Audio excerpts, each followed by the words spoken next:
What's up, everybody? My apologies for the delay. Look, we're going to be responsible in this episode, as I try to remember to be every episode. And we're going to kick this thing off by saying everything I say in this video is alleged. Um, the connections that I'm making in this video is just that, connections. I'm not claiming that anybody had foreknowledge about what Jeffrey Epstein was doing. I'm not alleging that these people were necessarily working with Epstein. However, we just keep making connections and the coincidences just continue to stack up. And you all know how I feel about coincidences at this point in time. Hit the like button on your way in if you do not mind. And we're going to hop right into this. So a few months ago, I've spoken about this before. I have a video on Patreon called The Evil Truth Behind the Modeling Industry. Now, a lot of you all are not going to be shocked to know this already because either you've seen my previous episodes on this topic, or you've done your own research, or you have common sense to know that an industry like the modeling industry is probably not what it appears to be. Well, this video where we speak about the evil truth behind the modeling industry, we react to a documentary that a former model, we react to a video of a former model reacting to a documentary, and this documentary is talking about and covering the real life of models and what the modeling industry is actually about. And this was like back in the late 90s, early 2000s, and late 90s. And this former model is reacting to this documentary because many of the people that are featured in this documentary are people that she knows. Jeffrey Epstein, she mentions meeting Jeffrey Epstein. She mentions meeting Donald Trump, two people who was in the modeling industry together. Remember, Donald Trump, Jeffrey Epstein were in the modeling industry together. That's how they made a lot of their money. Okay. She talks a little bit about the modeling world, and not only that it's not what people think, but to make it to the top. So first and foremost, to become a top model is not what people think. It's not just about being beautiful. A lot of those girls or women are groomed from young ages to play that role. Not only that, but a lot of them that actually win, it's not just about being beautiful, which a lot of you all probably wouldn't be shocked to hear that. There are other politics that goes on. There's a lot of dark things that go on in the modeling industry, such as a lot of women agree or take deals, and they understand that there are certain things that come with winning, right?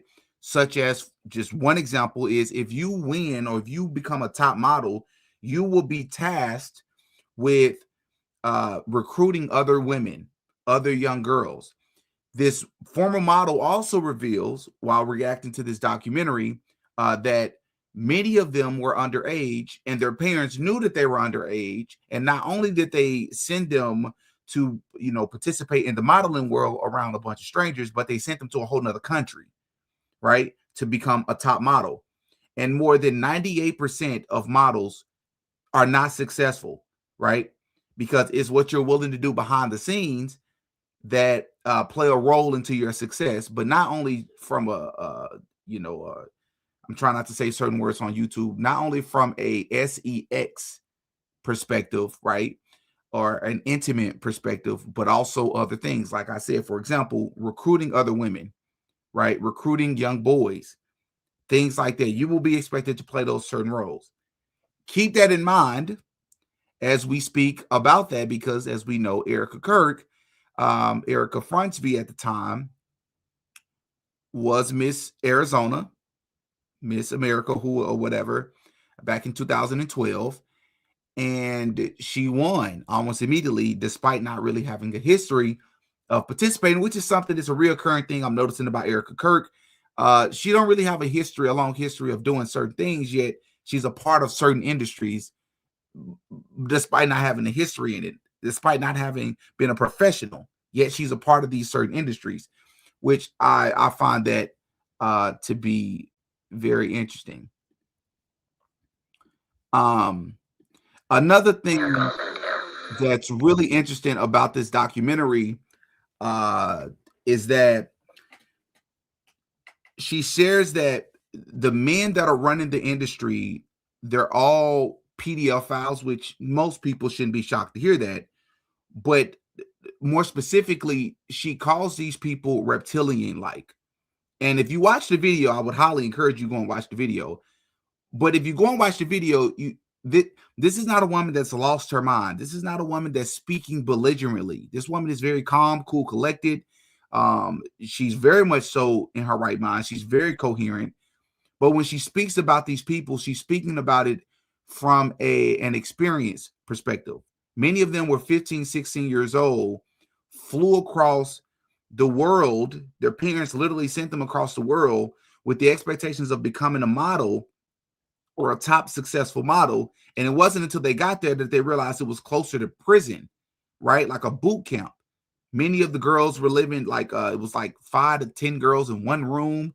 And, you know, the males, it was also women that was a part of the industry, but the older women that were a part of the industry also was recruiting, like a Ghislaine Maxwell. It was like a bunch of Ghislaine Maxwells, but for the modeling industry, right? And so they would help groom these girls. So when these girls would come and complain about certain, you know, harassment that they would experience, these women who they would confide in were literally placed in position so that they can almost be that buffer, right? They can almost be, because women typically confide in other women, that would make perfect sense. So they put these predatory women in place so to protect the other men that's in the industry. All right. So boom. I just want to set that groundwork. I want to set the foundation for where we're about to go with this. So I had already suspected that there was going to be, or that there was, even if it's 10 people removed, there's some sort of connection between Erika Kirk and Jeffrey Epstein. I've already said this. I said this like 3 months ago. And the reason why I thought that is because she was a part of the modeling industry, specifically under Trump. Epstein went into the modeling industry together. That was back in 2012 when she won. Remember Jeffrey Epstein, which we're going to get into it here because I have my notes. Jeffrey Epstein, remember, was convicted, and I believe he was released in 2010, right? So she didn't win until 2 days, and then Erika Kirk, or Erika Fransley at the time, would become a model and immediately win 2 years later in 2012. So I was like, what are the chances? She's already linked to Trump well before meeting Charlie. Is it far-fetched to believe that there could be a connection between her and Epstein? And listen, the connection I'm going to make isn't the biggest revelation in the world, but it's definitely something. It's definitely something there. I do believe that is super coincidental, because this isn't even touching on the modeling side of things. And I do suspect that we, and by we, I mean the internet, somebody's going to find another connection, and it probably will be in the Epstein files, because there were so many files released. There are things that many of us have yet to see yet, which reminds me to sort of set the groundwork for this video. I want to show you all something. This right here, I haven't even checked the comments yet. Thank you. Somebody said I'm feeling the shirt. Thank you. I appreciate that. Link is in the description if you're interested. This right here is George Bush with a paper plane with, and you can barely see it, but at the bottom, there are 2 collapsed, tumbled buildings. President George Bush, a painting of President George Bush with a paper plane with 2 towers collapsed right in front of him. People, this was in Jeffrey Epstein's house, in his Oval Office, or in his office of President Bush in the Oval Office. Why would he have this?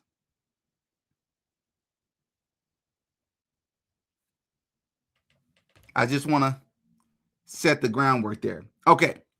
Somebody said long intro. You can click off the video. How about that? All right.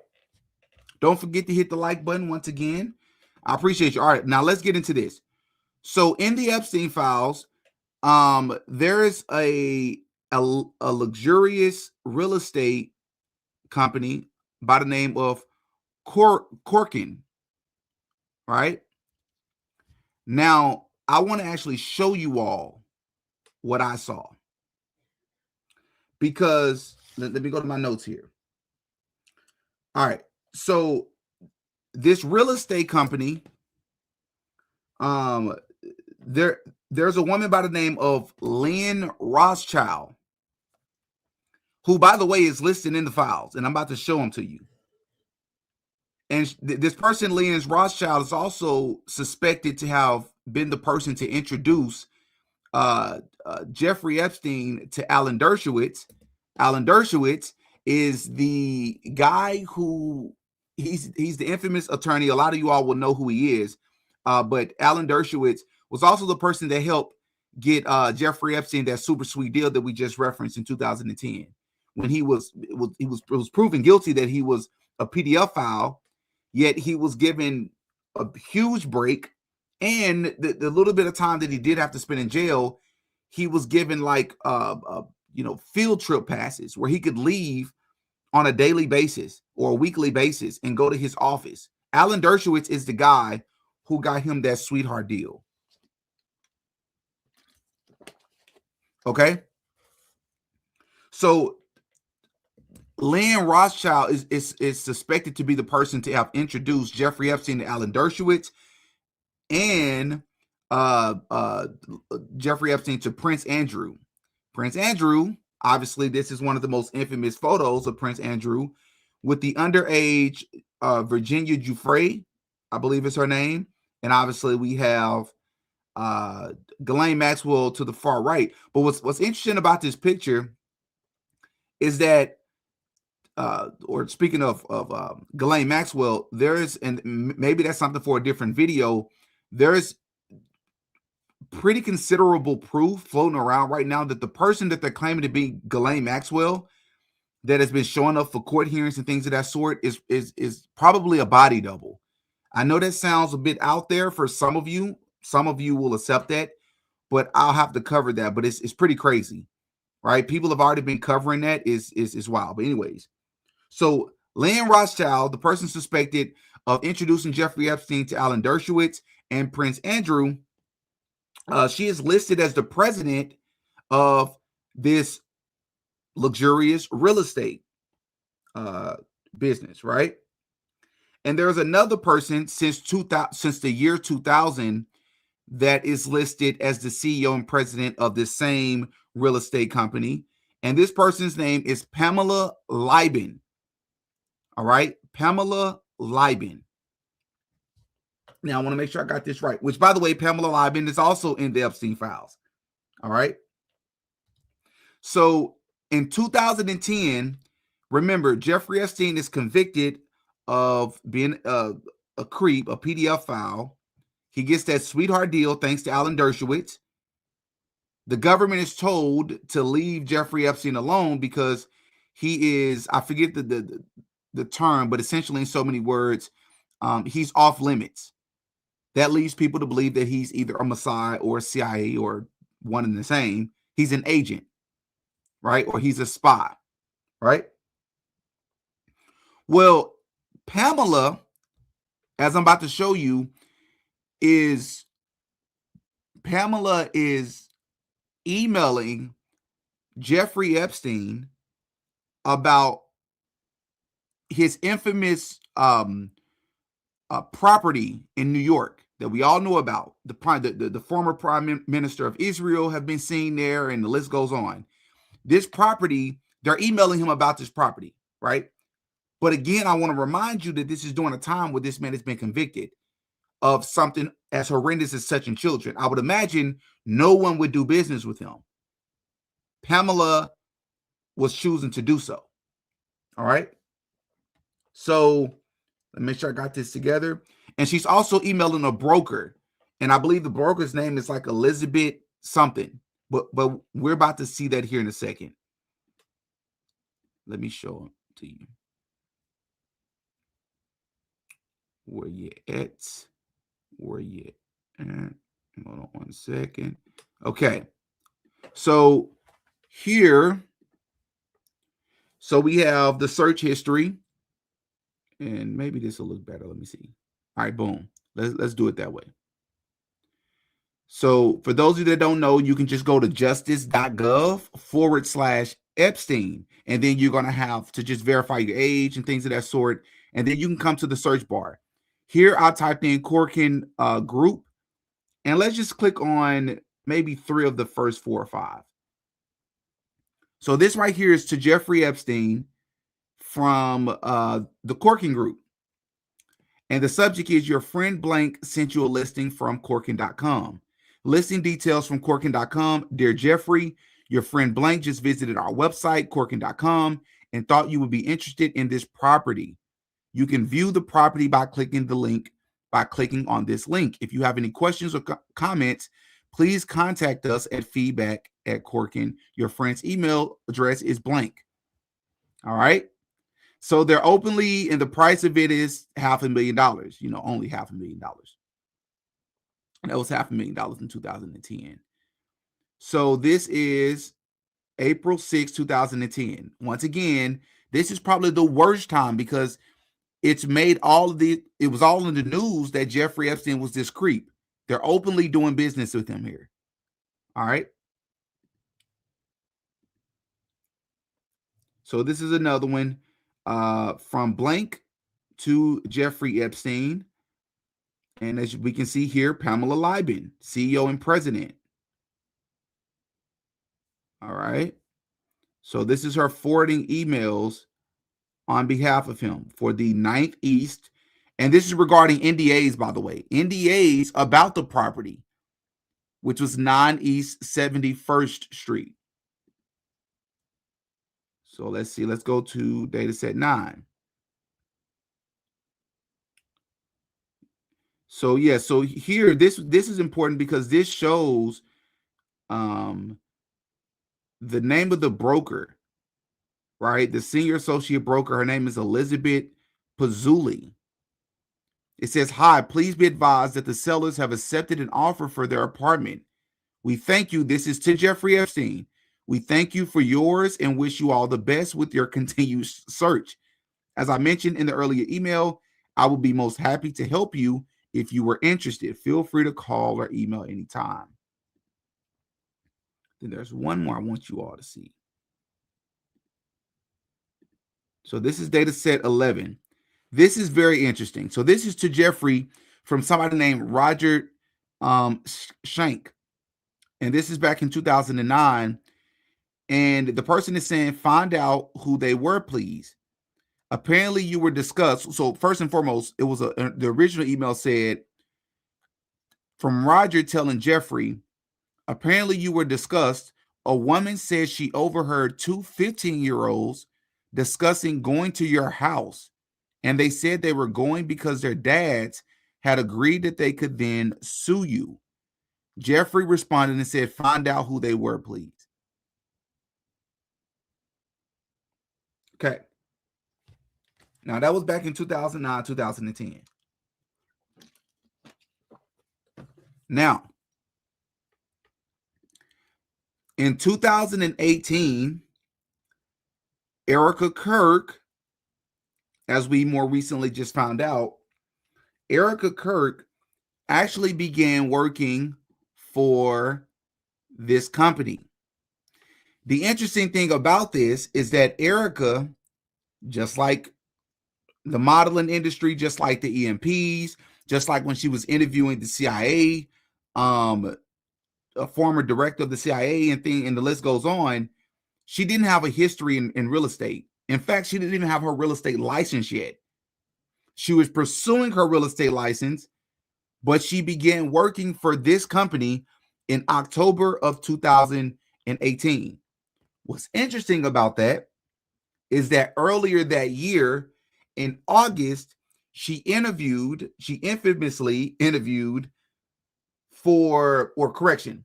August, Erika Kirk applied to TPUSA. That was in August. In September, she infamously interviewed with Charlie Kirk of TPUSA. You can call it a date, whatever.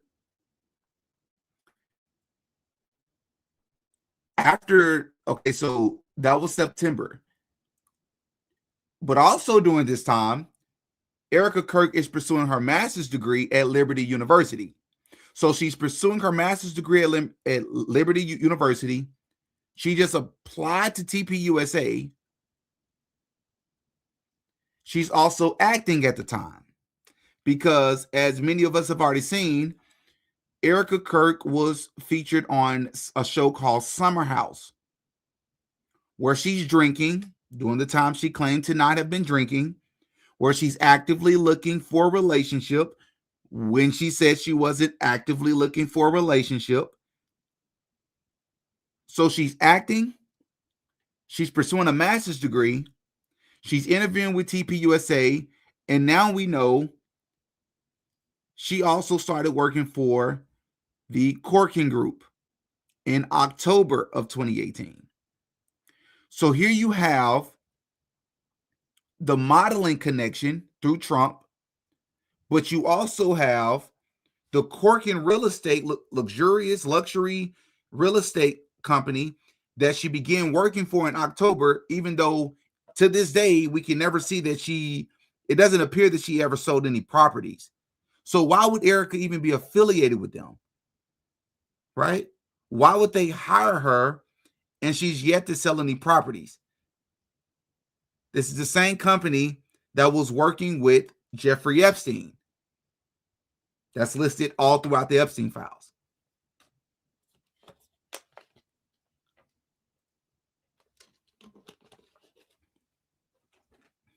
All right. Make sure I missed. Okay.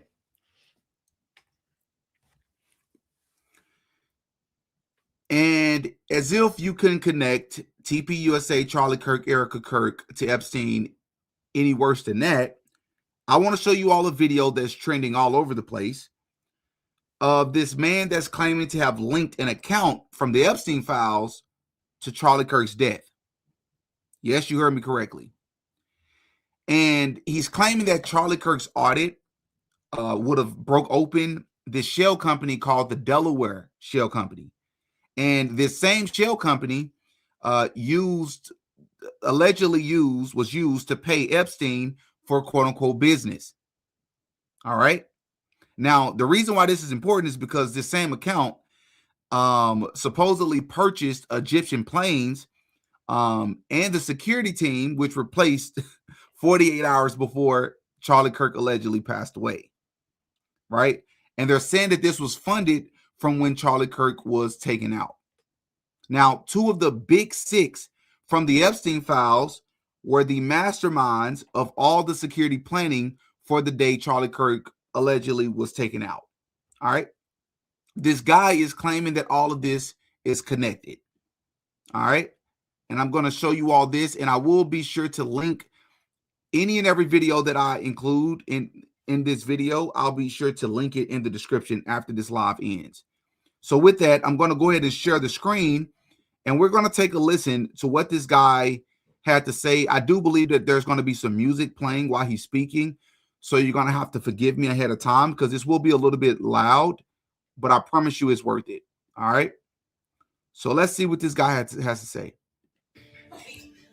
Hey guys, I just spent the last 48 hours digging through the February 2026 Epstein ledger unsealings, and I just found the exact money trail that connects the 1.3 billion JP Morgan scandal to the assassination of Charlie Kirk on September 10th. This is not a theory. 8 days before Charlie was killed on September 2nd, 2025, he issued an internal memo. He was starting a forensic audit of two for-profit companies, GSM Strategy and Lion Rock Ventures. These are the black box LLCs that TPUSA uses to move millions in consulting fees. He wanted to find the ultimate beneficial owners, which also means UBOs. That's when the clock started ticking. On September 8th, 2 days before the hit, a $350,000 logistics support wire was initiated through a Deutsche Bank. This is the exact same bank node the 2026 ledger proves Leslie Wexner and Leon Block used for their professional fee payouts. The money funded a ground team in Provo while Charlie was on stage. 2 Egyptian Air Force jets were on the runway. One of them, Su-BND, powered on its transponder exactly 17 minutes after the shot was fired. The rental cars used by that Egyptian team billed directly to the same Delaware shell companies Charlie was also auditing.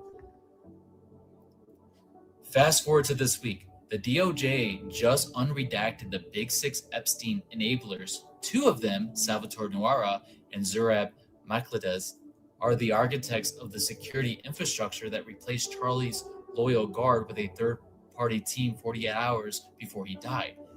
Okay, hold on. Let me go back here a little bit because he just said a lot. I want to make sure that I catch everything he's saying here. Maybe you all caught it, but I want to go back because maybe this is pretty dense. After the shot was fired, the rental cars used by that Egyptian team billed directly to the same Delaware shell companies Charlie was also auditing.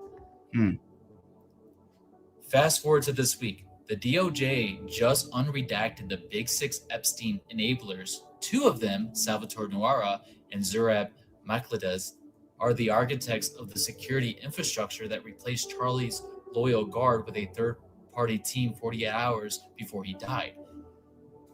They used the same registered agents, CSC and NRAI, that Wexner and Epstein used for 30 years.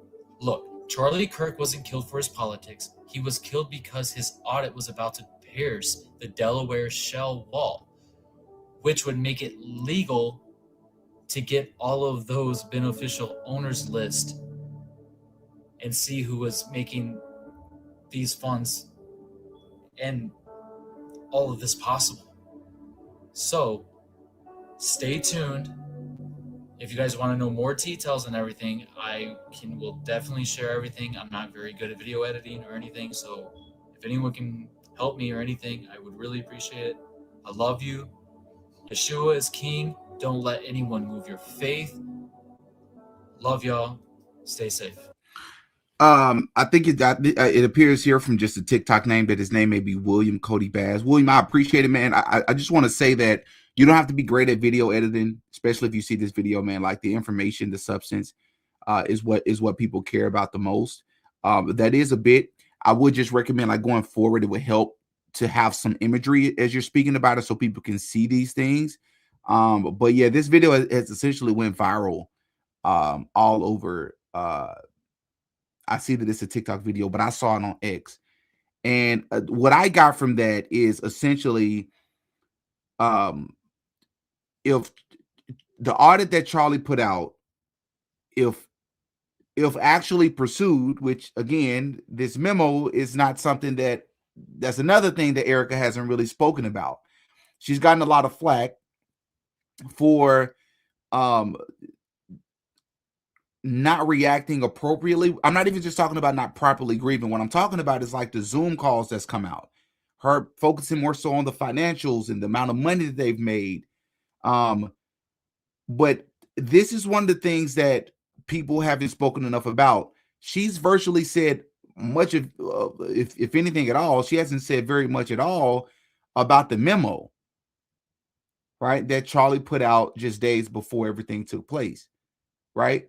And I find that to be very interesting because what this guy's alleging is that this Delaware shell company is tied to Les Wexner and Jeffrey Epstein.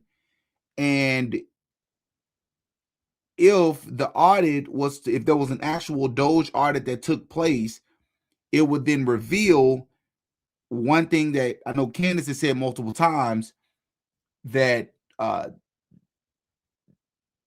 Charlie had become weary or suspicious of, which we also saw in the memo, which wasn't just where was the money going, right? As in, there could be potentially someone stealing money, but even more, possibly even more important, where was the money coming from? And I believe this guy's alleging that based on this link that he found with the Delaware shell company, it would have been revealed that the people that was pumping money into the organization were Jeffrey Epstein-like individuals.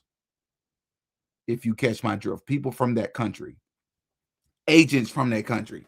Now, I'm going to hold my position, and I'm just going to say I still find it difficult to believe that Charlie had no clue. I'm not saying Charlie knew all the ins and outs. I don't doubt that Charlie probably found out some things later towards the end, but I just find it difficult to think that Charlie didn't know where at least a fair, decent amount of the money was coming from, especially considering the fact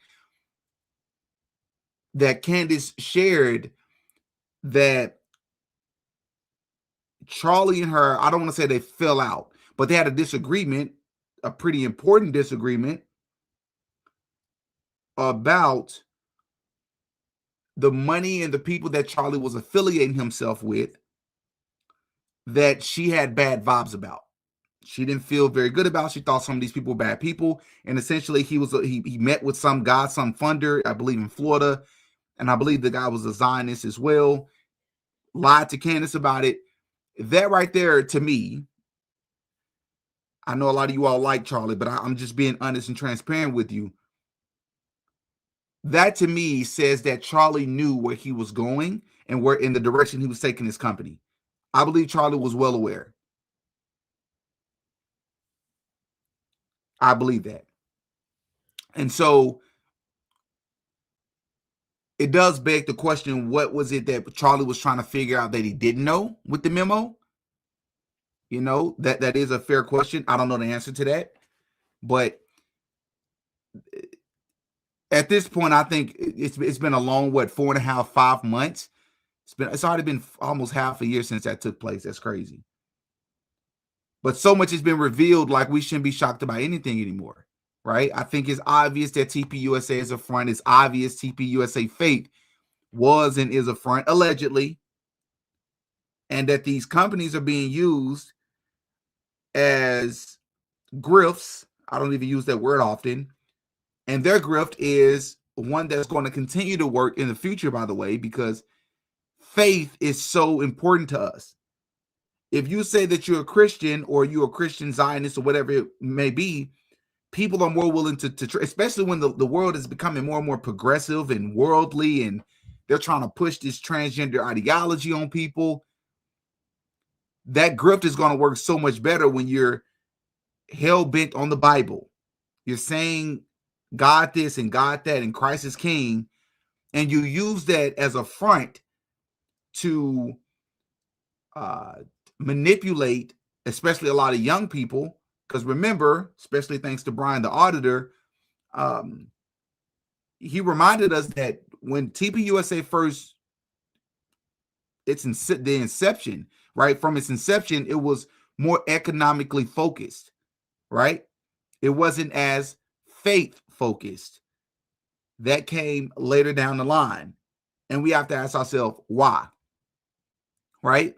When you're connecting it to the Calvary Church and you say that, and then like Charlie's faith, and this isn't supposed to turn into like attacking Charlie, but this is just trying to understand, Charlie wasn't as outspoken about God and things of that sort in the organization's mission, faith statement, so to speak, the mission statement of the organization.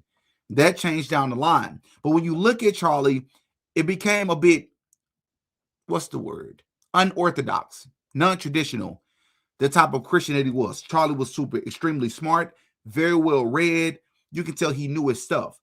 But Charlie, to me, seemed to have like a little bit of different types of beliefs in his Christian faith.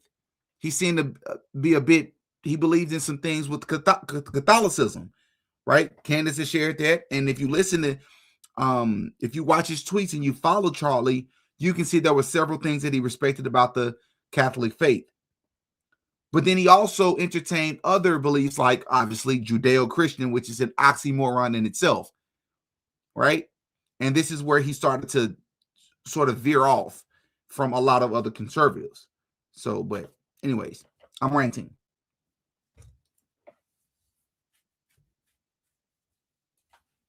Yeah. And before I forget, let me make sure. Make sure.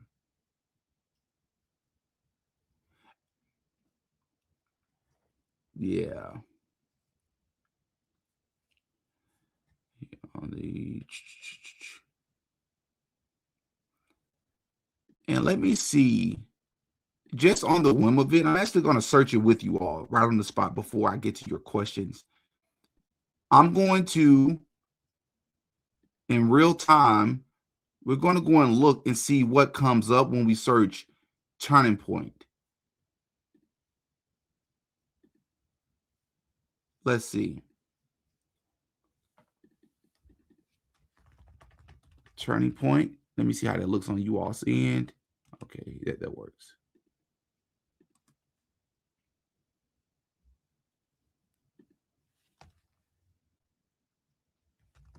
USA. Interesting.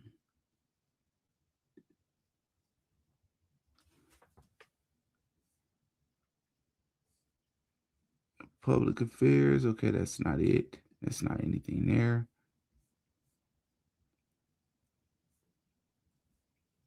Okay, it don't look like it's much of anything. I just wanted to see. Okay, I see replying to a tweet from Charlie Kirk, president of the right-wing youth organization Turning Point USA. Interesting. And while we here, just I want to check Erika Kirk. Okay, Erika isn't in there. Okay, Frontsv. Okay, she isn't. Okay. All right. Well, nothing to see here. I just thought I'd look.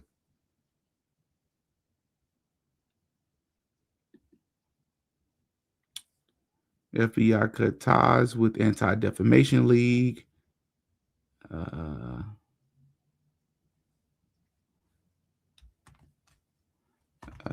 Turning point. It says,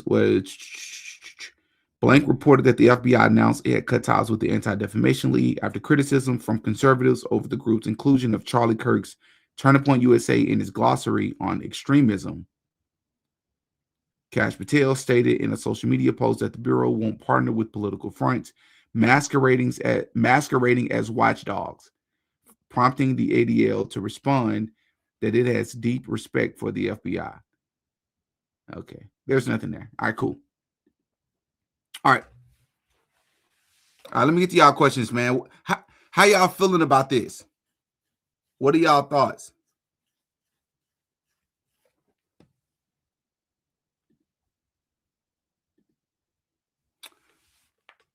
Mark Bunet links COVID, Kevin O'Leary, celeb pro Shark Tank, Corkin, and Erika Kirk. Interesting. Seller on Epstein props. I didn't know that. That's interesting. So the guy from Shark Tank, wasn't Trump on Shark Tank as well? Or was that a different show? I'm a Christian, but I'm not blind. I use my discernment. Absolutely. What's up, Shauna? Good to see you. Hope you're feeling better. I remember you saying you had surgery or something. Hope you're feeling better. Didi, your hard topics are important. Thank you. I appreciate that, Renee. Gina, thank you so much for the $50 super chat. I hope you received my last Money on Live video I watched on playback. Are you using web from? Oh, that's right. No, I haven't used it yet, but I've been meaning to reach out to Ian because I actually have a few questions I want to ask him about web. I actually mean to check it out. Yes, thank you for reminding me. Sending this with much love and many prayers for you and yourself and all of us. Thank you. I appreciate it. I'm sending prayers your way as well. No, I plan to. For those of you that don't know, Ian Carroll has put together a platform, a program where you can search things and you can see the origins of it. The origins of, let's say, the Epstein files. Like if you want to know something specific, it'll take you to the origin of that said thing. Yeah. Yeah, I plan to use it. That's interesting. I also want to do my due diligence on it before I just, start pulling stuff up on my phone and using it, But yeah. Gina, thank you so much for the $10 super chat. Did you see Jesse on Fire's 3-part so far videos on Charlie Kirk probably still been alive. I recommend. He did a great job. No, I have not seen his 3-part series. However, I did see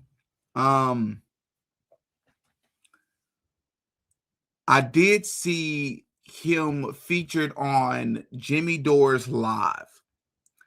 And they showed a clip from his podcast. So this is my way of saying I haven't been to his channel and watched it, but I have seen and heard his views and perspective on it. And pretty much all the talking points that he used, talking points sound bad. All the reasons why he believed that it's possible that he could be alive, I agree with those possibilities, right? I said this, like a week, notoriously a week or so after the fact. It's on my Patreon. A week, maybe 3 weeks after. But yeah, I said this like not long after everything happened. And I still hold that position. I'm 50-50 on it. I've made multiple episodes on it since that point. I originally dropped it on Patreon because I just didn't know how YouTube would react to it. But I also understand, like, when I listen to him speak about it, he says that he is leaning more so on the side of it not being the case. But it is interesting. I believe those were his words.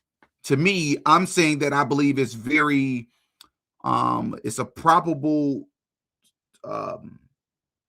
it's very likely that could be true.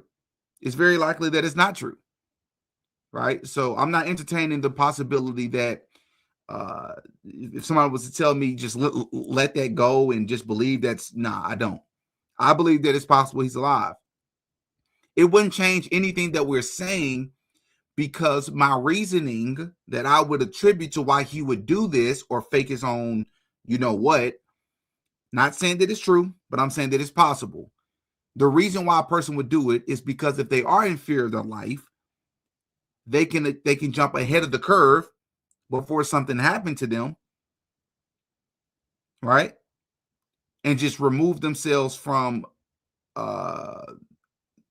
the stage, the world stage, so to speak, before they actually moved him out of the way to begin with, because they were trying to, pump more money and take it to the next level. Bibi Netanyahu allegedly told him, we're going to take you to the next level. Apparently, Erika Kirk was there for that. My position on that is, if you're seeing that, maybe you're like, I'm just going to remove myself before they do it for real. Or maybe they took him out before he was able to properly protect himself or surround himself with the right people. Just know, wherever you may fall, that everything that we're seeing from Erika, everything we're seeing from the people at TPUSA, it would explain their behavior. Both possibilities explain why they've been acting so weird.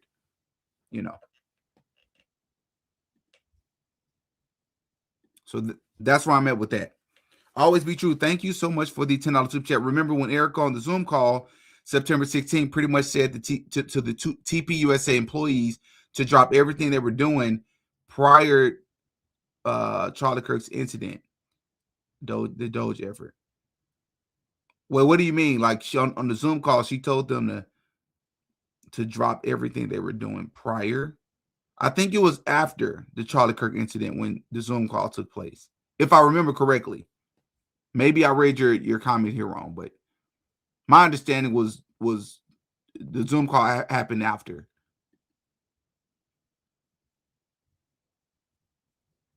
Yeah. What I'm looking forward to, I want to say this before this video ends. I'm really looking forward to this trial. I'm going to cover this trial like on a microscopic level. Yeah.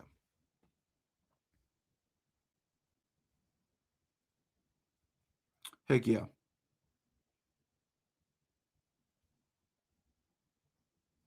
All right, y'all. I'm going to spend a little bit of time with my fiance. Thank y'all for tuning in. Hop in the comment section and let me know what you all think about this. Do the connections mean nothing? Do you think there's something else there? I'm going to predict that in the next month or two, we're going to find out other things, other connections, specifically with the modeling industry. I guarantee you. whether that be the person that helped Erika find the modeling industry or get into the modeling industry, let alone helped her win or played a role in her winning, even if they were connected to Epstein. Watch what I tell you.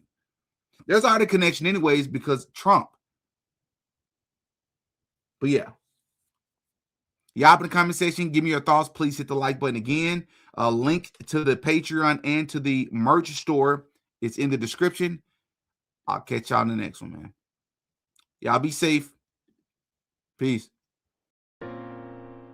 Oh yeah, Didi got a podcast. Attitudes and our work ethic become very important in realizing our goals and opening up possibilities. I had lunch a couple of weeks ago with a recent graduate at UCA. And his story is really fascinating. It's one of overcoming homelessness during his time pursuing his degree, first at a community college here in Arkansas, and then finishing his bachelor's degree here at UCA. His narrative ranges from estrangement from family for many years to a hopeful reunion with mother and siblings. His record is one of overcoming odds in a way that I probably could not, and certainly demonstrating levels of tenacity and patience and optimism that I can only marvel at. He wanted to talk with me about his new job and his career path going forward. I really need to be there to learn from him because that's where the real value was.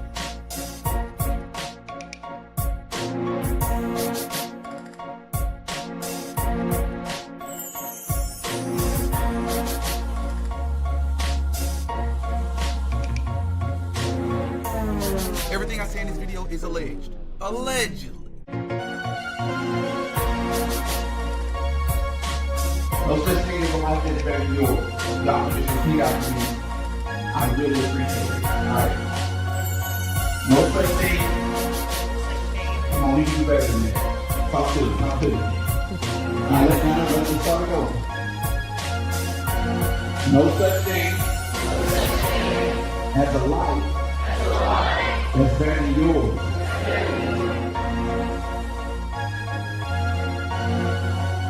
You're worse than the rich white people who are, or the rich white Jews that own these record labels, because they don't even understand these populations. You have a lot closer relationship to these people, and you're leading them to hellfire. You are leading them in the wrong direction in the name of getting rich and famous. How dare you?